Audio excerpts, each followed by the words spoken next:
لیدونکو په سلامونو مو هرکلی کوم. تاسو له شمشاد څخه تاوده باسونه ګورئ. اروپایي ټولنې، نړیوالې ټولنې او د سیمې هیوادونه له طالبانو څخه غواړي چې جګړه ودروي او اوربند ته غاړه کیږدي. بل خو افغان حکومت د جرایمو نړیوالې محکمې او د نړۍ د بشري حقونو څار یا ملاتړ سازمانونو څخه غوښتنه کړې چې تاسو د طالبانو وروستي جرایم یا بشري جنایات وڅیړئ.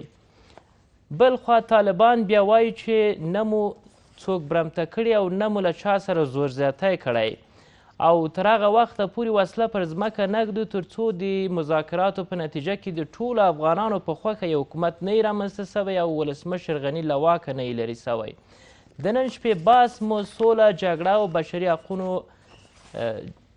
جرایم دي چې په پروګرام کې را سره 3 تنه قدرمن میلمانه دي. په استودیو کې 2 تنه سیاسي کارپوهان، ښاغلی فضل الرحمن نوریا او ښاغلی علانور سیلاب، او په سکایپ کې له هالند څخه سیاسي کارپوه ښاغلی حکیم روان. تاسو ښه راغلاست وایم په خیر راغلاست پروګرام ته. روان صاحب، په روانه جګړه کې بشري حقونو ناقضین څوک دي یا چا بشري حقونه نقض کړي دي؟ ملل متحد اوس یو گزارش ورکړی دی چې تقریبا د ملکی دغه قربانیانو شمیر 4% د ملکی قربانیانو شمیر دا د طالبانو په غاړه دی. طالبانو وژلي دي دغه کسان او 40% نسبت په خواته د ملکی تلفاتو په دغه کې په شمیر کې زیاتوالی راغلی دی. او دا خو معلومه خبره ده چې د دې ټولو د جنگ د ټولو قربانیانو او د ټولو توانونو او زیانونو مسؤلیت د طالبانو د تروریستي ډلې په غاړه دی. ځکه دوی دي چې جنگ ته ادامه ورکوي، دوی دي چې اوربند نه مني او دوی دي چې د اوربند لپاره حتی شرایط وضع کوي او وایي چې په هغه او دغه شرایطو باندې موږ اوربند منو. دوی د چا سره جنگ کوي؟ د چا سره جګړه ده؟ د افغانستان ولس سره، د افغانستان د ملي حاکمیت سره، د افغان دولت سره د دوی جګړه ده.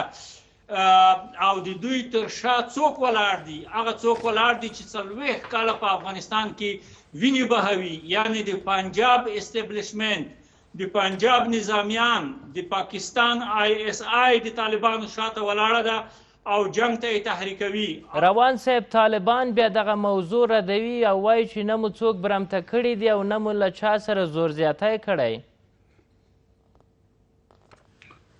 ګران علیزی صاحب، ګوره هغه څه چې خلک وایي، خلک دروغ نه وایي.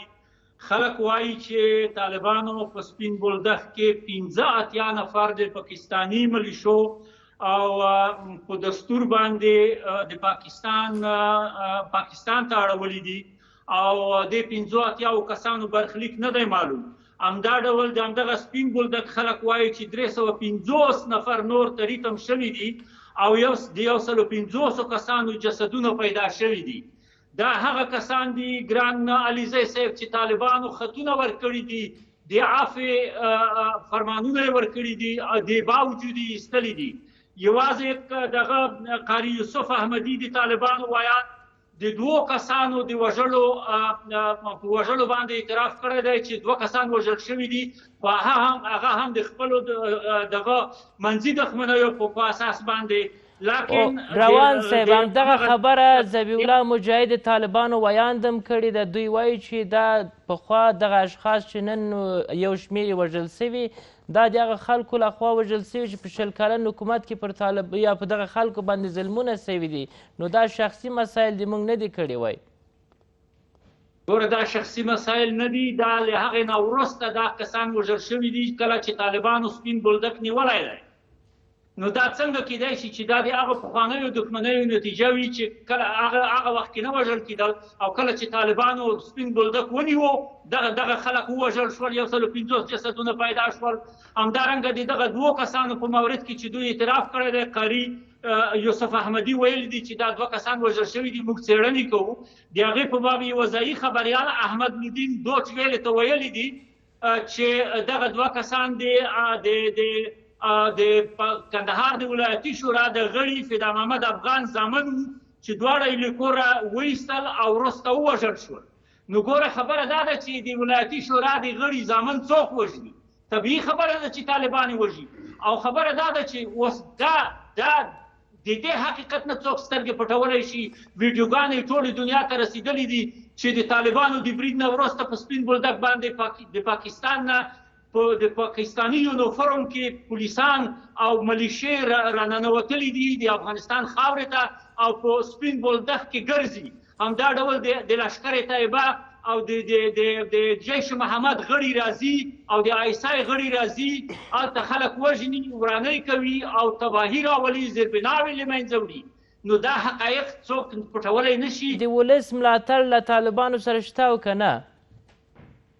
تاسو فکر وکړئ هغه ځایونه چې طالبان نسي د هغې ځای نه خلک په دستجمعي ډول کوچیږي، هغه ځایونه پرېږدي او راځي هغو ښارونو ته، هغو ځایونو ته چې هلته د افغان دولت حاکمیت دی، د افغانستان د دولت د حاکمیت سیمو ته راځي. دا په دې معنا ده چې خلک د طالبانو نه کرکه او نفرت لري. طالبان د انسانیت، طالبان د علم، د پرمختګ او د عدالت دښمنان دي. نو څنګه کیدای شي چې خلک د طالبانو په سیوره کې نورمال ژوند وکړي؟ تاسو وګورئ ځینې خلک وایي چې طالبانو تغییر کړی دی.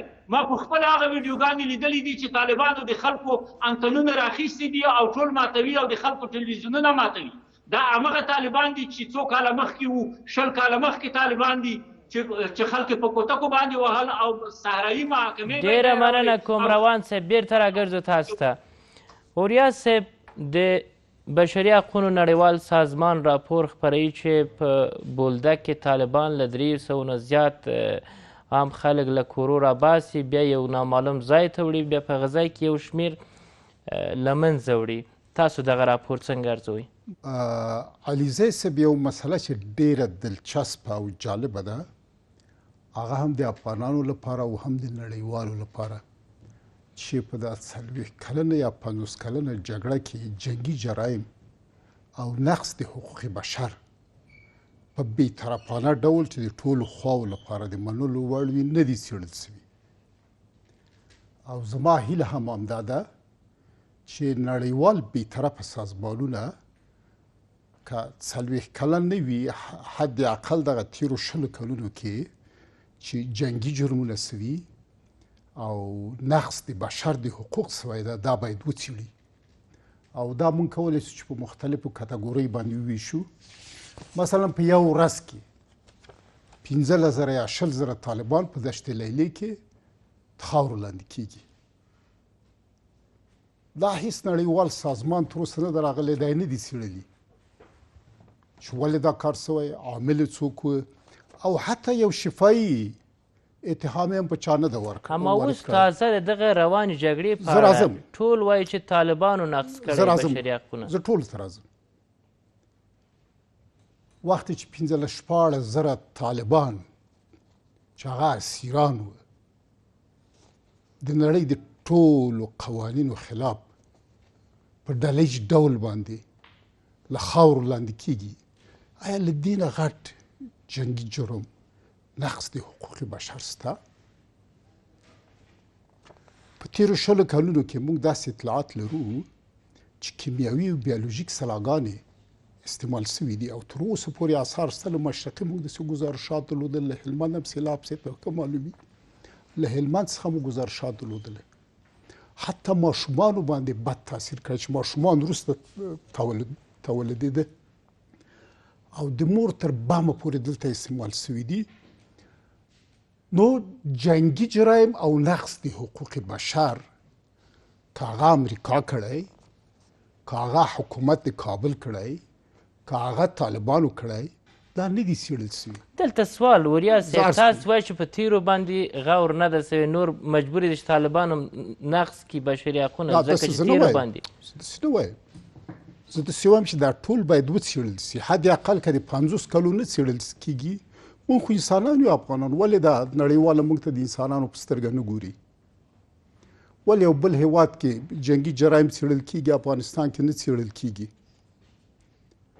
نو لاله په نیولې تر یا پورې، که لاله په نیولې تر یا پورې نسي څېړلی جنګي جرایم په افغانستان کې، نو حد اقل د تیرو 20 کلو دې وڅېړي امریکا څه جنګي جرایم دلته کړي، ناتو څه جنګي جرایم کړي دي، د کابل حکومت څه جنګي جرایم کړي او طالبانو څه جنګي جرایم زما کړي. سوال توریا صاحب که راته ځواب راکړي چې 20 کلو کې چې نه ده څېړل سوی اوس تازه په روانه جګړه کې باید ونه څېړل سي؟ ګوره هیڅوک باید مستثنا نه وي، نه امریکا نه ناتو نه حکومت او نه طالبان. اول جرم دشت لیلی نه شروع کیږي تر بل شپې پورې چې امریکان په قندار کې بمباردمان کوي، هلمند کې بمباردمان کوي، کندوز کې بمباردمان کوي، بېګناه خلک پکې وژل کیږي، مکتبونه ورانیږي، شبخانې ګډې وډې کیږي. دا ټول باید وڅېړل سي او هر څوک چې ګرم وي، که هغه طالب وي، که هغه حکومت وي، که هغه امریکا وي، که ناتو وي، هغه باید محاکمې ته ولاړ سي.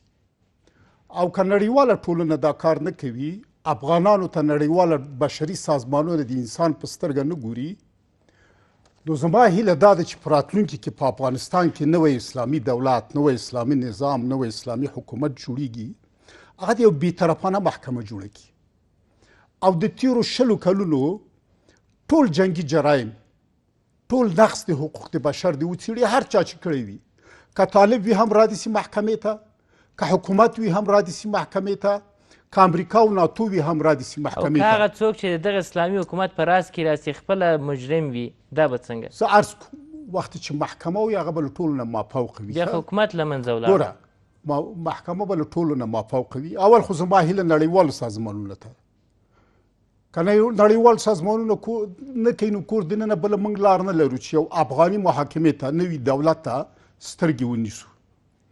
نو پر دې بنسټ باندې تر هغو چې موږ جنګي جرایم نه وي څېړل سوي، او بله بده لا دا ده چې امریکا په تیرو 20 کلونو کې دا جنګي جرایم جنګي مجرمین راوستل واکداران یې کړله، ناقضین د حقوق بشر ته واک وسپاره، او په تیرو 20 کلونو کې هم دوی هم رهبران دي، هم دوی هم لیډران دي، هم دوی هم قومي مشران دي، او دوی هم پیسې واخیستلې، دوی افغاني ټولنه هم نابوده کړله، امریکایان هم په بشپړ ډول له ماتې سره مخ کړل. دا هم دوی و.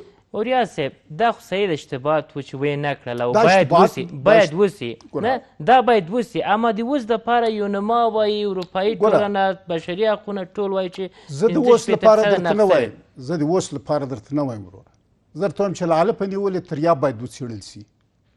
متوجه هستیم دا میز کې موږ 3 نفره ناست یو، داسې نه کېږي چې موږ ووایو چې سیلاب صاحب خدای ناخواسته جرم کړی، او زما اندازه چې طالب نه ډارېږي. په اوس باندې باید سترګې پټې سي د اوس د روانې جګړې په جنایاتو، په هیڅ شي باندې باید سترګې پټې نه سي. لاله په نیولې تریا درته وایم، له دشت لیلې نه چې هلته 15-16 زره انسانان اسیران، لاسونه یې تړلي، پښې یې تړلي، پښې لوڅې، سر یې لوڅ، یو کمیس و پرتاګه کې له خاورو لاندې کېږي، له همغه وخته دې وڅېړل سي تر ننه پورې.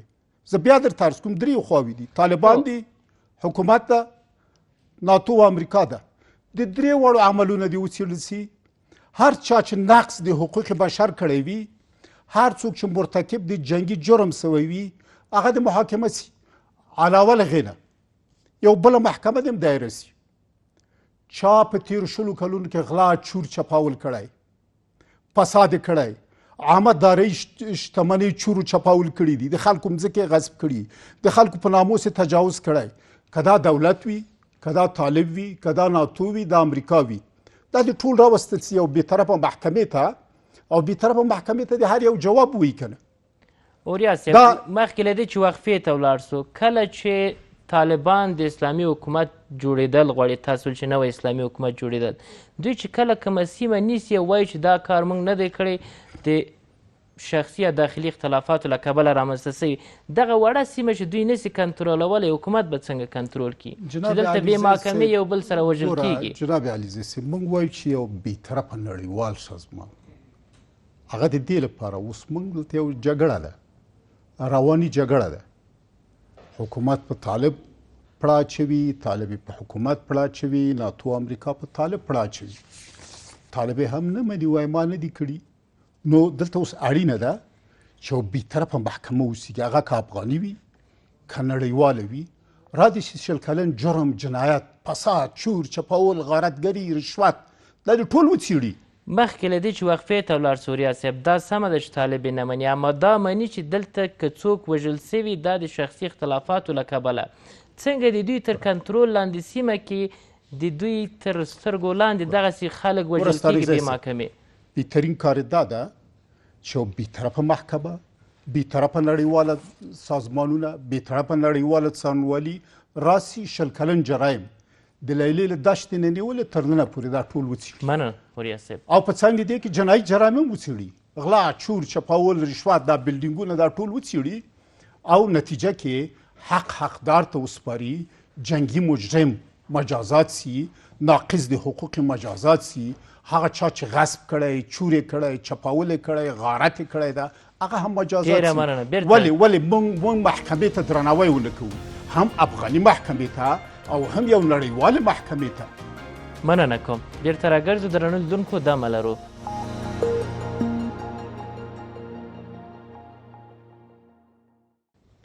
بیا هم بخیر الاست. سیلاب صاحب کله چې په 20 کلو کې یا د 40 کلو هغه عدالت انتقالي یا جرایم ونه څېړل سول، باید په اوس کې چې ترسره کېږي دا هم باید په همغه ردیف کې حساب سي؟ خوښنه ډېر اول خو داسې کار دی چې دوه خبرې دي. یا به موږ غواړو چې سوله وکړو، اوسنی جنګ ودرو او دلته داسې یو باثباته مستقر نظام راولو چې آینده کې بیا د دې د سقوط ویره نه وي. او دویمه خبره دا ده چې د جنګي جرایمو څېړنې او د دې چور او غارت او لوټمار چې کومې واقعې تېرې شوي دا هم ورسره په عین وخت کې وڅېړو. زموږ دولت د تېرو 20 کلونو راهیسې د مصلحت پر اساس جوړ شوی او تر ننه دا ډرامه ادامه لري.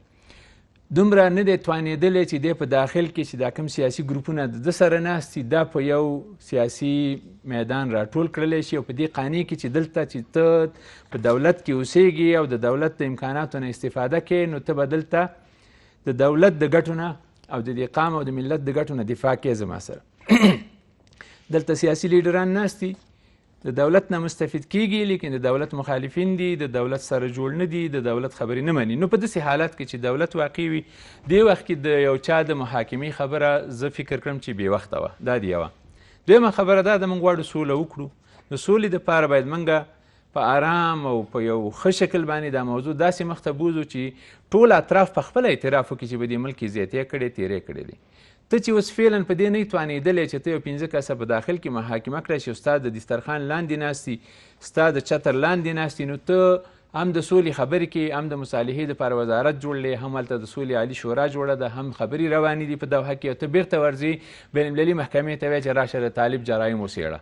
نو دا معنی چې ته طالب سره سولې ته تیار نه یې.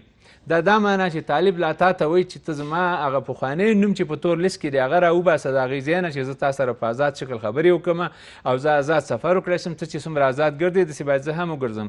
نو که زه اوس دا دوسیې راسپړم په دې وخت کې د طالب پسې، نو دا معنی چې دغه رسولي خبرې بې معنا دي. روانه جګړې له کبله څومره خلک بې ځایه شول، په دغه کې څوک ګرم دي؟ نه، ګرم پکې ټول اطراف دي. څوک چې ټوپک چا سره دی هغه ګرم دی. که هغه په قانوني شکل ټوپک ورسره دی او دی په یو ځای کې غلط ډز کوي او د هغه په نتیجه کې یو سړی د ځای نه بې ځایه کېږي، او یا که طالب دی چې هغه هېڅ نور باید داسې دلیل ونه لري چې زه ډز وکړم. تا مبارزه وکړه، اشغالګر دی وشړل، زه بالکل دا کریډیټ هم دا تاله در کوم طالبه، تا وشړه د امریکا، دا ناټو تا ماته کړه، تا د وطن څخه وویستله، ښه کار دی وکړه. اوس دغه خپل ښه کار بیرته په دغه رقم جنګي جرایمو باندې مه خرابوه. زه ته دا خبره کوم د سپین بولدک نه، زه نه یم خبر چې په څه شکل هلته واقع شوي، لیکن د ننګرهار جهادي شورا چې په 1996 کال کې کله طالب ته تسلیمېدل او ننګرهار یې نیولو، د ننګرهار ټول قمندانان روانو مخ په پېښور باندې، او د کمکي خیبر په منطقه کې ورته پاکستاني ملیشه ناسته وه د همدې طالبانو سره، او تقریبا 90 کسان یې هلته ووژل.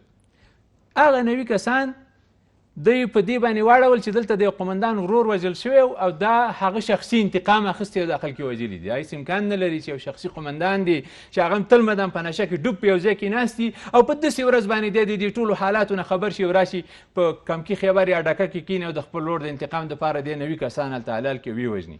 دا ښکاره دی منظم پلان پر اساس وژل شوي خلکو. موضوع راپور د بشري حقونو نړیوال سازمان خپروي چې له 300 نه زیات خلک، یعنې زه هم درته دا وایم چې دا شخصي دښمني نه ده، دا یو منظم جنگي شکل باندې په یو جنگي اجرام باندې دا کار شوی دی چې هر چا کړی دی، او هلته ښکاره خبره ده چې پاکستان د دې ډرامې تر شا ولاړ دی، پاکستان د افغانستان د بېثباتۍ تر شا ولاړ دی، پاکستان دې کار ته کار ویلی دی، هغه ته منظم پروت دی په جبهه کې. دلته چې هر ډز کېږي د پنجابي په مشوره کېږي، که دا که د اسلام دپاره ډز دی، که د کفر دپاره ډز دی، که د اشغالګر د شړلو دپاره ډز دی.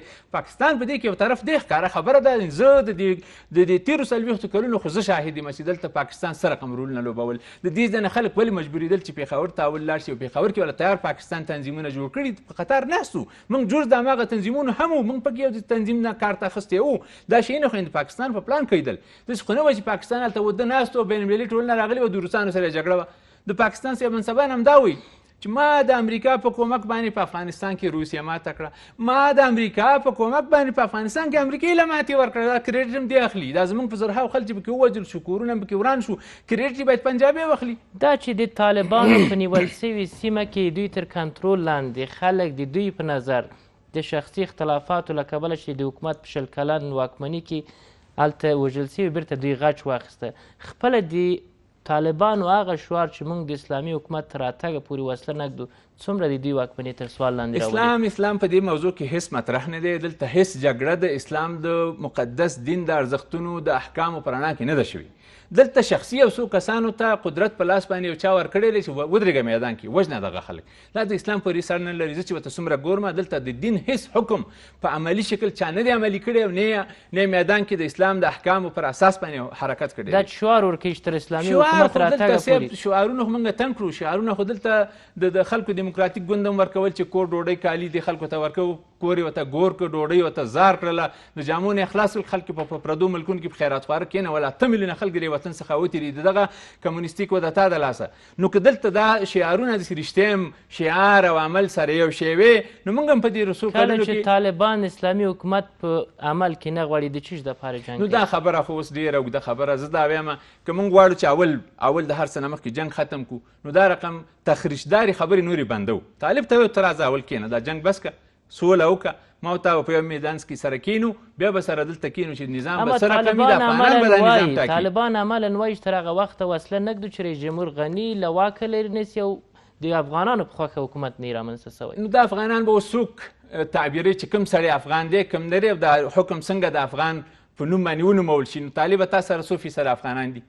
ستا په هغه منطقه کې 100 میلیونه خلک اوسېږي. ستا که زه ټول تعداد راوالم طالبه چې زه دا ته 1 لک نفر مسلح، او ستا د هر یو په کور کې 10 کسان نور وي، نو 1 میلیون کسان شوي، ته د 15 میلیونو په نسبت 1 میلیون نفوس لري. زموږ تر واک لاندې خاوره به تا سره وي که چېرته وي رښتیا، زه خو یې نه منم. که تا سره خاوره وي، نو د خاورې ټول خلکو تا سره نه دي ولاړ، نه ستا هم فکره دي، نه ستا سره په جبهه کې ناست، نه ستا سره په مدرسه کې ولاړ، نه ستا د فکر سره هغه جنګېږي. نو هغه په خپل کور کې ناست دی، ته پرې راغلی، که بل څوک پرې راغی، که امریکا پرې راغلی، که روسیه پرې راغی، نو یو سړی خو په خپل کلي کې کیني که نه. دا خو مجبور نه دی چې حتما د یوې سیاسي ډلې سیاسي فکر سره هم ملګری اوسي، څه کوي چې دی په هغه منطقه کې اوسېږي. اوس دا موږ سره په کابل کې په میلیونونو خلک اوسېږي، دا ګنې ټول د حکومت سره په ټولو خبرو کې موافق دي نه دي. همدا د ډیموکراسي اصل دی چې یو سړی په خپل ځای کې اوسېږي، خپل نظر ورکوي، خپل اختلاف ته نظر ښیي، خپله خبره کوي، خپله خبره په ډاډه زړه وکړي.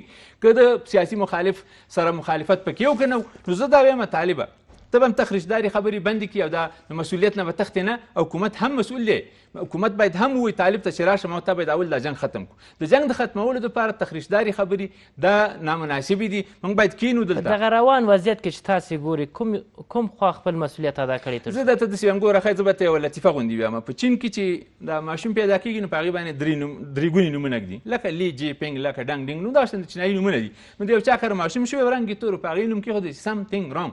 دلته حتما په دې سیاست کې یو شی غلط روان دی. دلته دغه خلک چې کوم شعارونه ورکوي، کومې خبرې کوي، که په دولت کې ناستي، که د طالب سره ناستي، که په دوحه کې ناستي، دا هغومره 100% خپلې خبرې ته پابند نه دي. دا ټول د یو بین المللي فشار ته په انتظار ناستي، که د دې ځای نه فشار راغی خبره بدلوي، که د هغې ځای نه فشار راغی خبره بدلوي. که دا رښتیا هم دا ټول اطراف د ولس په خوښه ولاړ وي، او د دوی دا عقیده وي چې زما د ولس د فشار او د ولس د رایې په اساس باندې زه لګیم دلته حکومت کوم، یا زه لګیم طالبه دلته شریعت تطبیق کوم، څه کوي چې ولس ما سره دی او 80% ځمکه ما سره ده. دا خبره ما څو وارې کړي. زه بیا هم کوم طالبه ته چې ما سره 80% ځمکه ده، نو ته څه کوې چې په کوټه کې ناستې، ته څه کوې چې په دوحه کې ناستې، ته ولې خپل انتقال د حکومت هم دلته نه کوې؟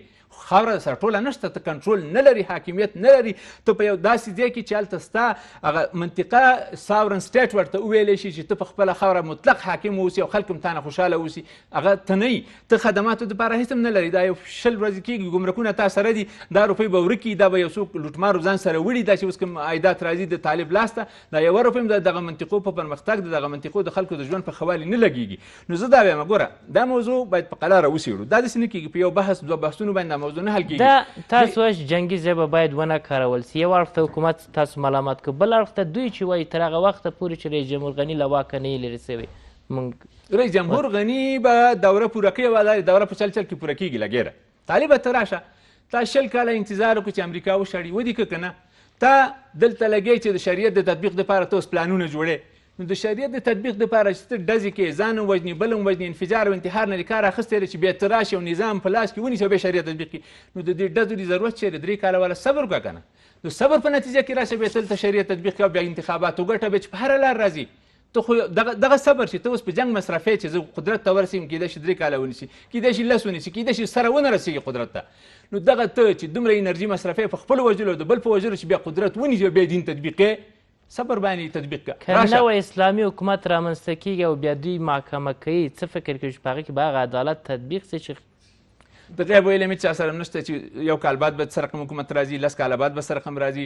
چوکاټونه موږ په خپل هم دغه کمزوري جوړ کړل، همسې کمزوري پرېښودل، صلاحیتونه هم خلکو ته ورنه کړل. که نه دغه د محاکمو سلسله باید په هماغه اول کال 2002 کې شروع شوې وي. په هغه وخت کې ټول خلک د یو بین المللي قدرت سره په مخامخ و، دلته ملل متحد و، دلته خلک ویرېدل. هغه وخت کې موږ همدې خلکو ته چانس ورکړو، غټم کړو، بېرته هم د سره نوي خلک انلاین کړل او هغه راجګ شو، دلته ونه سړي جوړ شو، په میدان کې ودرېدل. اوس هغه پخواني نومونه هم د منځه تللي دي. نوو بدماشانو سره د ملک مه خراب، نوو بدماشانو سره دا ولس مشت او ګریوان دی. زه دا وایم چې موږ غواړو چې نظام بیرته ثبات او استقرار ته راولو، جګړه ختمه کړو او اول موږ همدلته په یو سیاسي چوکاټ باندې سره متفق نشو. نه طالب دا حق لري چې 100% نظام جوړوم په خپله خواښه. ته څه کارې؟ دا تصمیم به د افغانستان ملت نیسي چې څه رقم نظام جوړوي، اسلامي جوړوي، دیموکراسي جوړوي، د سره یې جوړوي. نه تا لیسه ته هېڅ څوک چې تا له دا حق چا درکړی، دا وکالت چا درکړی، حق ورکړل سوی تر اوسه پورې. زه دا وایم چې طالبه تا سره هم دا حق نشته دی چې د ما سره زه چې عام افغان په حیث باندې دا حق ونه لرم چې زه خپل نظام په خپله خوښه ځان له وټاکم، زه په خپله منطقه کې د یو خاص سیاست خاوند اوسم. ته څه کارې راځي په ما باندې په زور تطبیق یې؟ ته یې څوک؟ او دا حکومت ته هم وایم ته به دغه ولس په رایې چې راځي نو ولس ته په مقابل کې خدمات ورکړي. دغه د پخوانه قانونو چې په بریتانیا کې انګریزانو په خلکو ټکس واردولو او په زور د خلکو نه د دې ټکس اخیستو چې ته انګریزي ماله به ټکس راکړې، هغې ورته ویلي چې نو ټکسیشن ویداوټ ریپرزنټیشن، چې ماله د تمثیل حق رانه کړي، 1 روپۍ هم نه در کوم تاله. ته څه کارې چې په ما به ټول عمر پیسې کړې، زه به ټول عمر دلته خیرات خور ناست یم. روان صاحب، اروپایي ټولنه، نړیواله ټولنه او د سیمې هیوادونه طالبانو ته وایي چې جګړه ودروئ او اوربند وکئ. دغه یوازې غږ کول چې نه منل کیږي څه ګټه کوي؟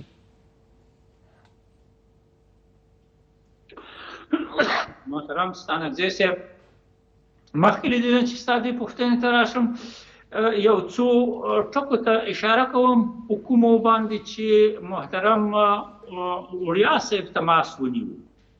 محترم وړیا صاحب وویل چې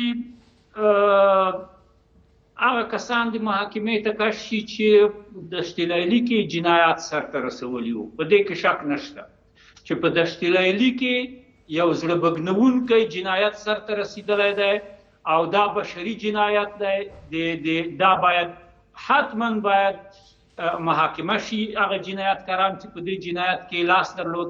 لکن همدغه طالبان د همغو جنایتکارانو سره خبرو ته حاضر دي او په وارو یې ویل دي چې موږ د هغو جنایتکارانو سره غواړو چې خبرې وکړو چې په دشت لیلي کې جنایت سرته رسولی دی، چې په نورو برخو د افغانستان کې جنایت سرته رسولی دی. د هغو سره جوړ دي، د هغو سره خبرې کوي، خو د افغان دولت سره نه.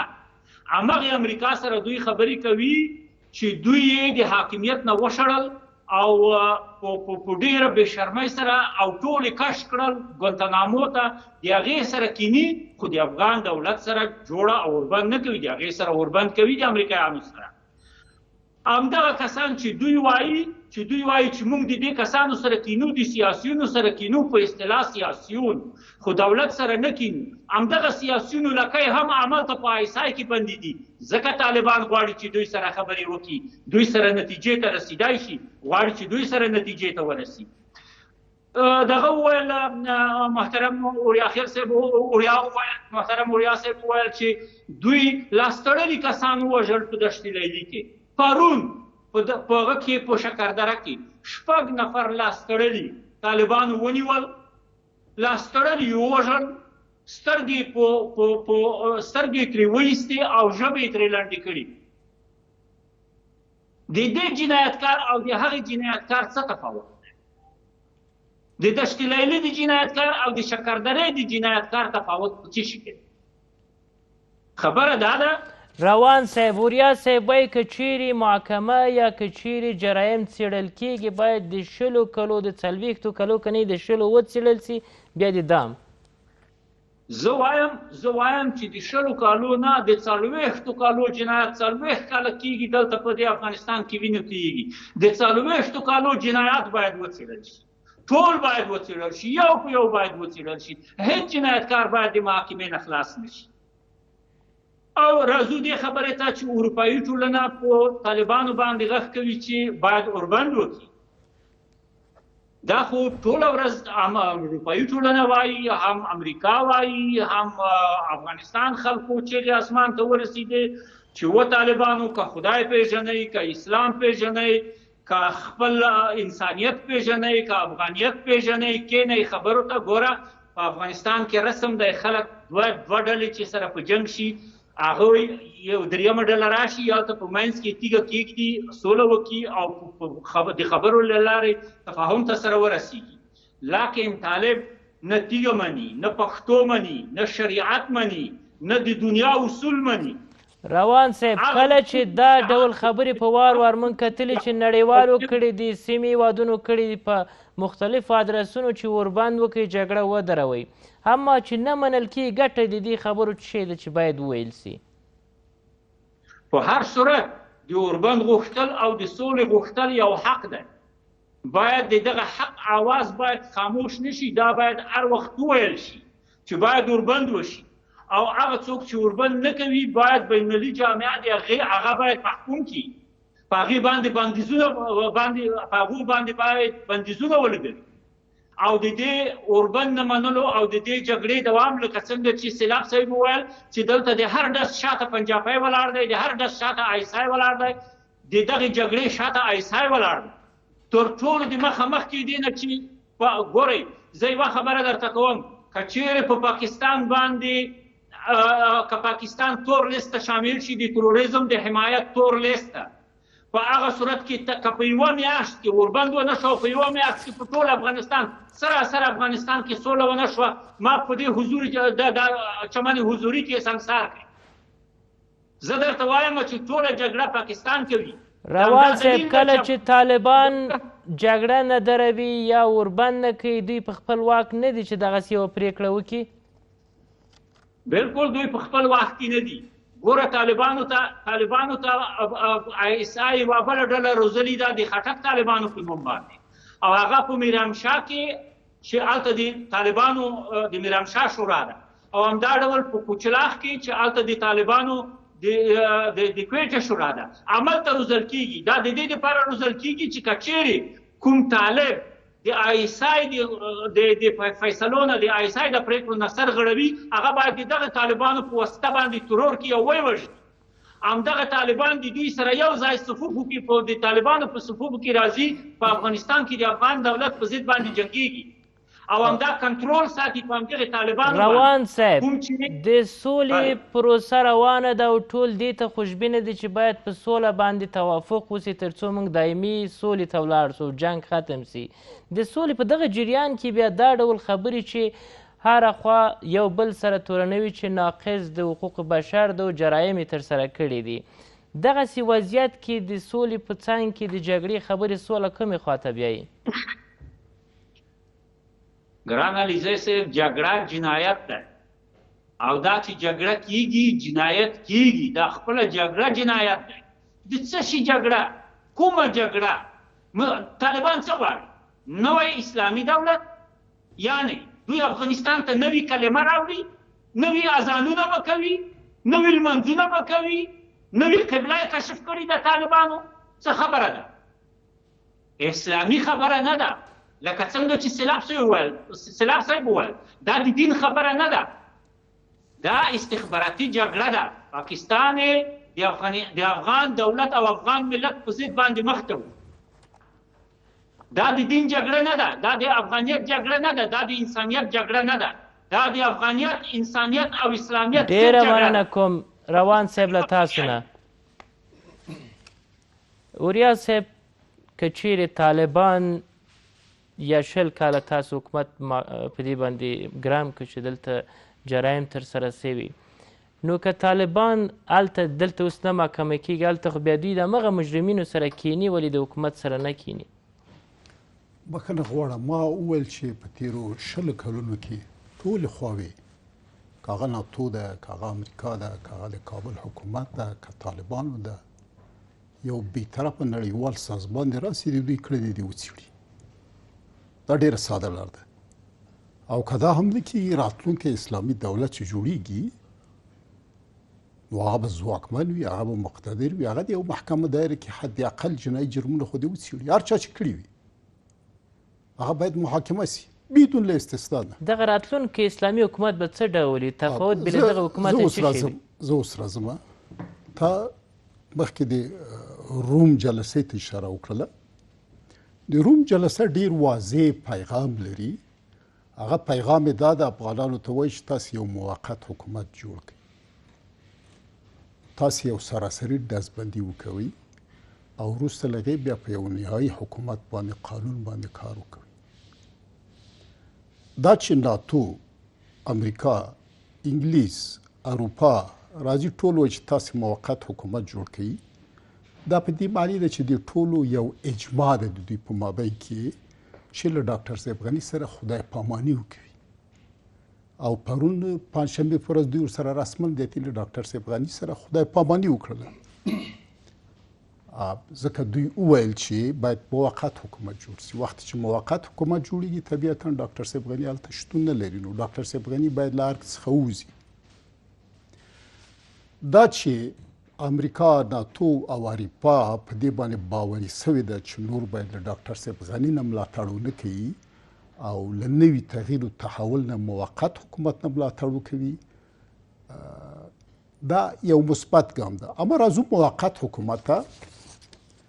موقت حکومت نه امریکا پورې اړه لري نه ناتو پورې اړه لري. دا د افغانانو کار ده چې په بین الافغاني مذاکراتو پر بنسټ باندې د خپل هیواد لپاره راتلونکی دولت، حکومت، نظام چې طبیعتا هغه به ټول اسلامي وي. ولس موقت حکومت غواړي اوریا صاحب؟ ما درته عرض کړې چې دا نه د ناتو وظیفه ده، نه د امریکا وظیفه ده، دا د افغانانو وظیفه ده. افغانان دا شی غواړي موقت حکومت؟ شخصا زه د موقت حکومت مخالف یم، ځکه چې موقت حکومت افغاني ټولنه د یو بل ناورین خواته بیایي.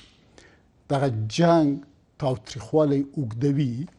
دا هم له یوې خوا نړیوال ټولنه چې دوی ورته وایي چې امریکا او ناتو له ډاکټر صاحب غني سره خدای پاماني کوي، له بلې خوا بیا غواړي چې خپله اراده په افغانانو باندې تحمیل کړي. موږ بین الافغاني مذاکرات لرو. بین الافغاني مذاکرات باید پراخ بنسټه وي او په دې پراخ بنسټ تاسو وایئ چې له ولسمشر غني سره امریکایانو خدای پاماني وکړله، ولې د جو بایدن خبرې خو چې د ولسمشر سره وشوې چې ملاتړ موږ لرو د دغه حکومت سره، امریکایي چارواکو په وار دا خبره کړې چې موږ له دغه حکومت سره یو. تازه یې ویلي که طالبان چیرې جګړه ونه دروي، موږ به خپله همکاري یا د افغانستان څخه د باندې په دوی بریدونه وکړو. دا خو پرونه مو ویل چې پنجشنبې په ورځ ویل چې موږ به امنیتي ځواکونو نه خپل ملاتړ وکړو. امنیتي ځواکونه جدا خبره ده، له افغانستان ملاتړ جدا خبره ده، له افغان ولس نه ملاتړ جدا خبره ده، او ډاکټر صاحب غني جدا ده. دا چې موقت حکومت ته هغوی ملاتړ کوي، یعنې ډاکټر صاحب غني نه خدای پاماني کوي. په ټلیفوني اړیکه کې چې کله جو بایدن ولسمشر سره خبرې کوي او د ملاتړ خبرې کوي، دا مستقیم له ده نه ملاتړ نه ده؟ زه درته عرض کومه چې دا ډېر معتبر جلسه ده، که نه چې تاسې په مقدمه کې وویل. اول ته اروپا ده، امریکا ده، ناتو ده او ځینې نور هیوادونه چې هغه د ناتو غړي نه دي، دا فیصله کوي چې موقت حکومت جوړ شي. غوښتنه کوي، پراخوان ورکوي او یو عمومي ډزبندي باید رامنځته شي. دا یوې معنی دا ده چې ډاکټر صاحب غني سره خدای پاماني کوي، او بله معنی دا ده بیا درته عرض کوم چې غواړي خپل اراده په افغانانو تحمیل کړي، په افغانانو یو وارې بیا موقت حکومت ومني چې نور د افغانانو په ګټه باندې د موقت حکومت جوړول، د ائتلافي حکومتونو جوړول، د مشارکتي حکومتونو جوړول، دا نور د افغانانو په ګټه نه دي. افغانان باید په خپل لاس خپل سرنوشت وټاکي، هغه هم د بین الافغاني مذاکراتو پر بنسټ او په بین الافغاني پراخ بنسټه مذاکراتو پر بنسټ، او دغسې راتلونکي دغسې یو نظام باید ځان ته جوړ کړي چې هم د ټولو افغانانو لپاره د منلو وړ وي او هم نړۍ سره توان د تعامل ولري. پای ته رسیږي. حکومت له نړیوال د جرایمو له نړیوالې محکمې څخه غوښتنه کړې چې د طالبانو جرایم وڅېړي. په دغه باندې تاسو څه نظر چې ویې څېړي که نه؟ ما مخکې نظر ورکړی، راځو حکومت ته دی. ما نظر دا ده چې لاله په نیول تر یا پورې ټول سیاسي جرایم، ناقضین د حقوق بشر، جنایي جرایم، سیاسي جرایم، دا ټول باید وڅېړل سي په بېطرفانه ډول. اما راځو حکومت کابل ته. حکومت کابل اوس دومره فساد، چور و چپاول، بې اتفاقۍ کې ډوب ده چې زموږ د پښتنو په اصطلاح باندې څوک په خوله باندې پیاز هم نه خوري، او هغه څوک چې د دې حکومت اصلي حمایتګر و چې هغه امریکا او ناتو او اروپا وه، هغوی هم ورسره رسما خدای پاماني وکړه. ډېره مننه قمریا صاحب. سیلاب صاحب، نړۍ موقت حکومت غواړي او واقعا ولسمشر غني ته اشاره کړې؟ زه دا وایم چې اول خو دا بینالمللي ټولنه چې داسې موږ سره په هر حالت کې شرطونه ږدي او د دوی د خاطره موږ قانون بدل کړو، د دوی د خاطره موږ حکومت بدل کړو، د دوی د خاطره سیاسي لیډران بدل کړو، نو دا ډرامه تر قیامته به همسې دوام لري. دې ته باید یو سړی یو ځای کې ووایي چې نقطه او نور فل سټاپ، آینده کې نور مداخله مه کوئ.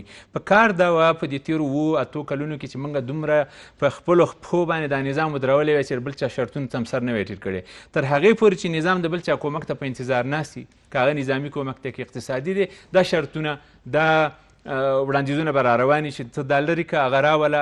ځکه موږ سره دلته هېڅ تضمین نشته دی چې اوس دا طالب راشي او دلته حاکم شي او سبا د ده په ضد باندې بل څوک بله ډله راجګانې کړي، بیا ورته وایي چې یاره مولانا صاحب د دې حکومت یې سپن نه و او زره خیره امریکا غني سره ستاسو په تحلیل خدای پاماني کړې که ملاتړ؟ زه دا وایم امریکا د هېچا سره هم خدای پاماني نه کړې. امریکا نه ځي د دې منطقې نه. امریکا دلته چې کوم اهدافو دپاره راغلې وه، دلته خلیلزاد د اضطراري لویه جرګه کې په سټیج باندې دا خبره کړې وه چې 3 خبرو درته ډاډ در کوم. یو دا دی چې کودتاګانې به پس ترې نه کېږي، دویم دا د امریکا په 15 کلونو پورې نه وځي، دریم دا دی چې دلته به افغانستان نه موږ سویس جوړو خو لږ وخت به پرې ولګېږي. نو امریکا داسې د 20 کالو دا دومره انویسټمنټ چې دلته کړی، دومره اجازان په تیکه تیکه که په خلکو باندې داسې په اسانۍ نه پرېږدي. خو زه دا وایم چې موږ باید من حیث افغان دولت هېڅ چاته هم دا چانس اوس ورنه کړو چې راشي او هغه موږ ته هره ورځ نوي شرطونه ږدي، سړی لرې که سړی راوله، دا تنظیم مخکې که دا وروسته په افغانستان کې نتیجه ورکوي. زه دا وایم ګوره، موقت حکومت موږ له اول پنجابیانو جوړ کړه په اسلام آباد کې، ویلې چې دا حضرت صاحب د 2 میاشتو لپاره لاړ شي، بیا د 2 میاشتې وروسته استاد برهان الدین رباني له حکومت پرېږدي، 4 میاشتې وروسته بیا وضعیت نامعلومه. استاد 4 میاشتې بعد د حل وقت په نامه یوه شورا جوړه کړله او په هغې کې خدای خبر 100 میلیارد افغانۍ مصرف شولي چې استاد یې 2 کال لپاره تمدید کړ. هغه د 2 کال نه تر 2 کاله پورې په تمه و چې زه رئیس جمهور یم او انتقال د قدرت باید د طالب نه شوی وی. په کابل کې طالب حاکم و چې کرزی صاحب راتللو د استاد رباني نه انتقال د قدرت وکړي چې هغه د سر هلته حاکم نو په هغه وخت کې. زه دا وایم موقت حکومتونه هم زمونږ درد نه دوا کوي او دا بې ثباته دولتونه او حکومتونه هم نه دوا کوي. دغه حکومت چې اوس فعلا هر شی دی، طالبه تا ته مناسب دا ده که ته د شریعت رښتې علمبرداري، ته د شریعت یو سپاهي، ته یو عسکري او د اسلام دپاره جنګېدلی، د اسلام مقدس احکام ولوله او بیا راشه کېنه دې سړي سره دغه ځای کې دی هم یو څه قدرت لري او څه ځمکه د در کنټرول لاندې هم ده، که نیمه ته وایې چې ما سره ده. نو داسې چې تا سره یو څه شی شته او په جنګ باندې د نیولو شوق لري، نو بیا د رسول خبرې ودره او بیا به جنګ کوو. په داخل کې موقت حکومت غواړي، دوی ولې؟ زه دا وایم چې د موقت حکومت ځکه دلته خلک غواړي چې یو غټ تعداد زموږ د هغه سیاسي لوبغاړو چې په میدان کې ولاړ دي، دا ټول په دې عمر کې په دې ځوانۍ کې حاضر نه دي چې د سیاست نه متقاعد شي. دا ټول غواړي چې یو رول باید ولري، په میدان کې موجود اوسي، خلک خبرې له غوږ ونیسي، یو لښکرکشي ورپسې موټرې داسې غر یو غوغا جوړه وسي. دا زموږ ټول سیاستمداران ځوانان دي، دا په دغه 40 کلنۍ کې 50 کلنۍ کې حتی په 80 کلنۍ کې بعضې دې ته حاضر نه دي چې دې نور استعفا ورکړي او نوي نسل ته چانس ورکړي چې راشي هلکه دا شی تاسې پر مخ باندې بوځئ. نو د موقت حکومت خبرې ځکه کېږي چې دی د ډاکټر صاحب غني سره په تېرو 7 کلونو کې په دې ونه توانېدل چې ځان له یو سیاسي ځای پیدا کړي. هغه دغه سیاسي ګوندونو ته شا کړله او د سره نوي هلکان راوستل، ځان سره نه نیسل. که هغې تجربه لرله که نه کار یې کولی شو که نه. روانه جګړه مونږ کومې خواته بیایي؟ روانه جګړه د افغانستان تباهي طرف ته روانه ده، د افغانانو د وژلو طرف ته روانه ده، افغانستان د ګړنګ په غاړه ولاړ دی. دا جګړه د هېچ چا په ګټه نه ده، نه د طالب په ګټه ده، نه زموږ دغه افغانان چې په داخل کې اوسېږو د دوی په ګټه ده، نه د حکومت په ګټه ده چې ټول عمر به دی په پوځ باندې پیسې لګوي، دی به په جنګ لګوي، دی به په نظامي بودیجه کې پیسې مصرفوي، د ابادي به کله کوو، د وطن به کله جوړېږي د انسانیت ژوند به کله کوو موږ په دې وطن کې موږ ټول عمر هم دا ډزې کوو دا دنیا جنګونو ټیکه موږ اخیستې رسېل ته به هر سړی راځي د خپل فکر دپاره به ډزې کوي د خپل فکر دپاره به تنظیمونه جوړوي د خپل فکر دپاره به ملیشه سازي کېږي بیا به هغه راوځي میدان کې به ولاړ منم نه منم تی مني وې منه که نه مني د سر یې ونه مني دغلته یو نظام جوړ دی او راشه په چوکاټ کې ودرېږه او نر غوندې کښېنه سیاست په میدان کې بیا لوبه وکړه اوریا صاحب او روان صاحب له تاسو مننه تاوده بحثونه پر همدې ځای سرته رسیږي د خدای په امان له لیدلو مو مننه